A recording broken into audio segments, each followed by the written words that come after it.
Hi, Huge Movie Fanatic Nate coming right back at you with the third installment and final, I'm sad to say, probably, of the Slumber Party Massacre. It's kind of cool because it's a trilogy. I'm here to review Slumber Party Massacre 3. Now, having seen, having just reviewed Slumber Party Massacre 2, that was kind of, in my opinion, a disappointment. We kind of go back to very much the same kind of thing well, all three of them are the same, but the same kind of coolness in a little bit. I mean, this is better for me than Slumber Party Massacre 2 by a long shot. I'd give this probably 2.5 stars.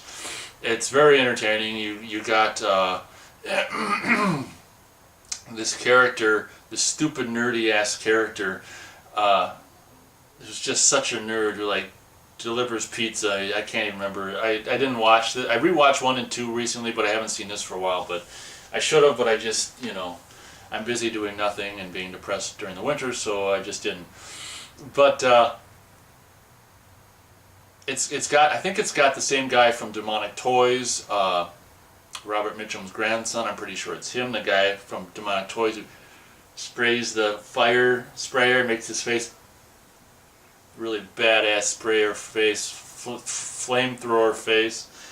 Don't quote me, but I think it's him. And the lead girl, the guy that, or the girl that he's kind of with in the movie, is really pretty cute. I mean, face, legs, everything, And there's some, of course, obviously, Slumber Party Massacre 3, one of the biggest things about this movie is the girls. I mean, you're a guy, you're a heterosexual guy, and you're watching this and you want to see girls.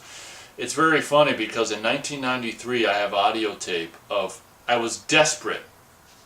There's one video store I knew of. I knew I had seen this title before, and in 1993 I was one of my best friends at the time, well, probably my best friend at the time. I was desperate to see, I hadn't seen Slumber Party Massacre 3 yet. I had just become aware of the fact that it was out, and I was like, oh my god. So that was a year when the summer of '93, I was there was this one day where he was over and we were just goofing around and just like we were trying to track down this movie. That's when the video stores were just all over the place and we were calling, and I can actually put genuine 1993 audio coming up right next to my friend calling the store that I had once seen Slumber Party Massacre 3 at, but as you hear, they have since sold it, and you can hear my reaction. So let's listen to this archival 21-year-old audio of my friend asking for Slumber Party Massacre 3 and my reaction to it being gone. Hi, do you have Slumber Party Massacre 3 yet?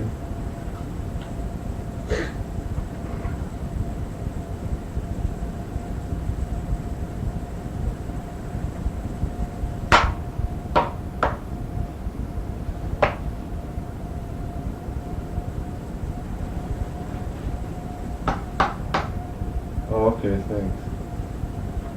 Okay, bye. They sold it. Oh, man. Who the hell's gonna do that? I don't know. They probably didn't rent, so they just put it in their used movies thing. Lucky guy who got that. I don't know of any other place that even has it. Why did it look it? No? Shit. Well, that's it. So that was a genuinely depressed teenager hoping to finally score Slumber Party Massacre 3 and watch it with a really good friend. Unfortunately, that didn't work out, and we ended up going out and renting Sorority House Massacre. We were just determined to get some kind of young girls being massacred movie. So that's a review for next time. But the Slumber Party Massacre 3, I don't think I saw until, oh god, I don't even know when I saw it eventually. Oh well, I don't know when the first time I saw it would probably, unfortunately, have been the mid to late 90s when I actually would eventually see Slumber Party Massacre 3. And it's got a lot of, pretty hot girls in it, which is a good thing, and goofy ass characters, and of course you got the token black guy, which is kind of whatever and stuff like that. But I like him because he's, you know, he's just a character and he's not all ghetto and gangster and stuff, so that's really cool.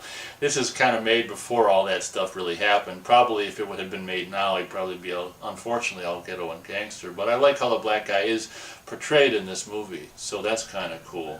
But you have this, you know, it starts out on this beach, probably, I don't know if it's Venice Beach or something like that, and they're having a volleyball game. It's just a perfect, this is just a more better example of a Slumber Party Massacre than 2, in my opinion. And I think it's, like I say, it's definitely an improvement. And I'm just going to spoil the movie. You have this goofy character who this one girl is like hot to trot for or whatever. I don't know why I said that. Hot for, and he's really kind of a goofy character, and he walks really funny in this movie. And she's like, oh, we're having a, I don't know what she said, we're having a party, you're invited or whatever, and guess who's coming to the party? And in the movie, this guy is just regarded as just being all studly and hunky and all this kind of stuff, and he's actually kind of goofy. And he shows up, and turns out this has nothing to do with any of the first 2 slumber parties, but it's just another topic. It turns out he was you know, I don't know what. If he had some uncle or something that abused him, whatever. He's got a troubled past, so ends up, he shows up, he does, oh, I don't think he does screw the girl because he's so psychotic he couldn't get it up, so he gave her oral. So that's a detail I'm sure you wanted to know. She's like, oh, there's other ways to please me or something like that, and I'm like, okay.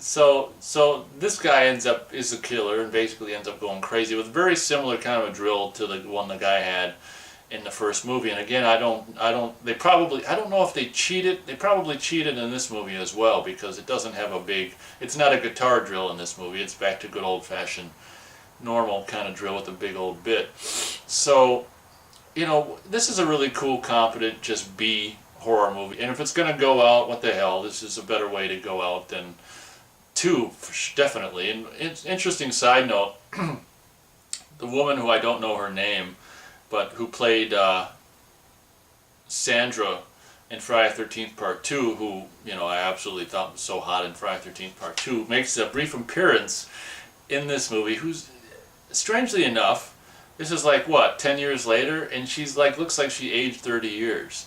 And I don't quite understand that. It must have been drugs or something.